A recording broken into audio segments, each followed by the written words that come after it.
একটা জব্বর খবর। এমনিতেই ইরানের সাথে ফাদারল্যান্ড আর আমেরিকা কুলায় উঠতে পারতেছে না, এর মধ্যে আবার যোগ দিয়েছে রাশিয়ার ওই চেচিন যোদ্ধারা। চিন্তা করেন, ইরানের সাথে যুদ্ধ করে এমনিতেই আমেরিকান আর ইসরায়েলের বেশি উপর দিকে উঠতে গেছে। ইসরায়েলের অবস্থা চিচিং ফাঁক, একেবারে তছনছ। খালি ওই যে মাটির নিচে যে কি কইরা গর্ত করে থাকে, হেনে লুকায় আছে। তো এর মধ্যে যদি আবার চেচিন যোদ্ধারা আক্রমণ করে, তাহলে একবার অস্তিত্ব থাকবো? আপনারাই কোন।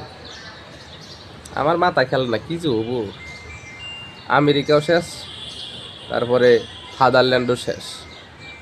আহা, গেও রে গেও, পুরাটাই গেও।